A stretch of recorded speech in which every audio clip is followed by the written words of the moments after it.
Kepala Staf Angkatan Darat, Jenderal Andika Perkasa, diusulkan Presiden untuk menjadi Panglima TNI. Jenderal Andika Perkasa akan bertugas sebagai Panglima TNI selama 1 tahun hingga memasuki masa pensiun pada November 2022. Dan pada tahun depan, Presiden akan kembali memilih Panglima TNI, terutama untuk keamanan nasional saat Pesta Demokrasi 2024. Pemilihan ini politis atau strategis?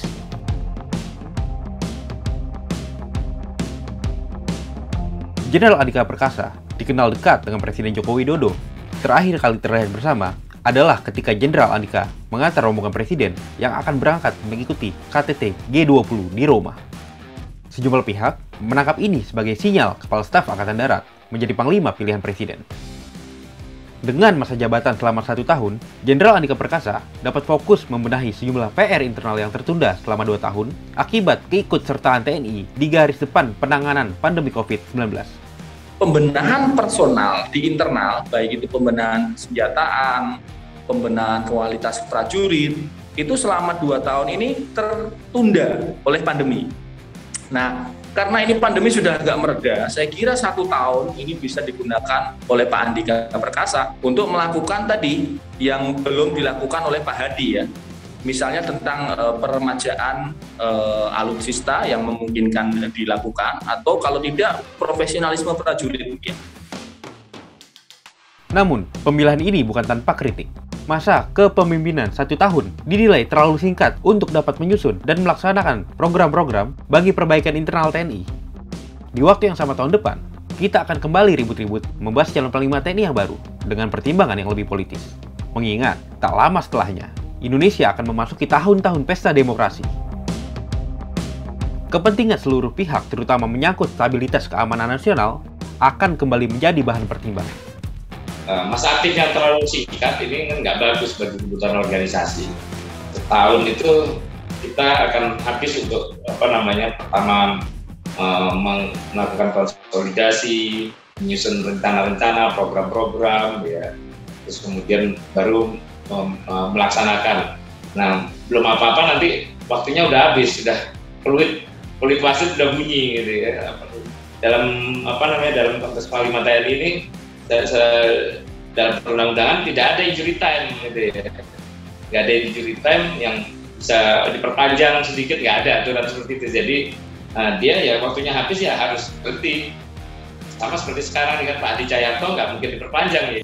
Dengan terpilihnya Jenderal Andika Perkasa sebagai Panglima TNI, lagi-lagi rotasi matra di kursi pimpinan militer RI tidak diindahkan Presiden Joko Widodo. Sudah 8 tahun sejak perwira tinggi dari Angkatan Laut dipilih Presiden menjadi Panglima TNI. Lagi-lagi, Angkatan Darat seolah menjadi anak emas Presiden Joko Widodo dalam penentuan kursi Panglima TNI.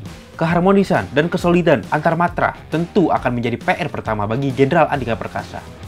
Terlebih lagi adalah persepsi matra terhadap strategi penguatan Panglima TNI terpilih.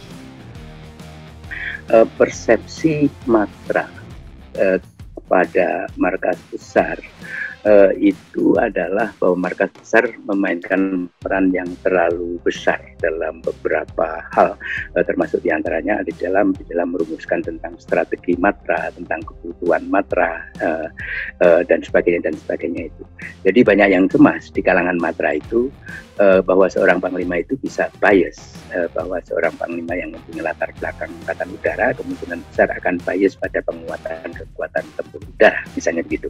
Sama dengan seorang panglima yang mempunyai latar belakang angkatan darat maupun angkatan laut, tidak tertutup kemungkinan untuk menjadi bias pada soal itu. Saya kira panglima besok harus menyadari betul bahwa ada persepsi seperti itu.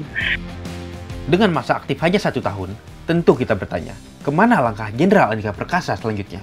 Apakah ia akan mengikuti jejak pendahulunya yang langsung mendeklarasikan niatnya berkiprah di panggung politik? Apalagi ketika 2024 akan menjadi pertarungan bebas untuk semua.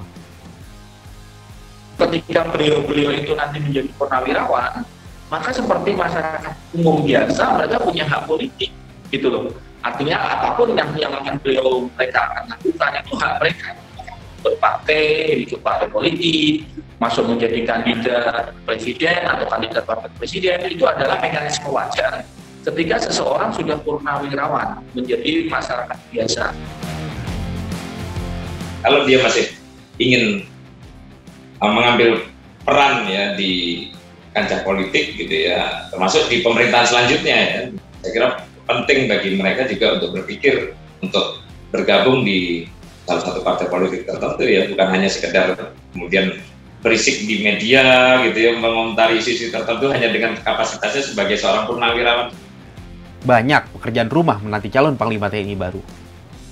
Peran TNI terbukti vital dalam mengatasi segala ancaman terhadap negara, baik itu negara lain yang mengancam kedaulatan, kelompok separatis bersenjata hingga pandemi COVID-19.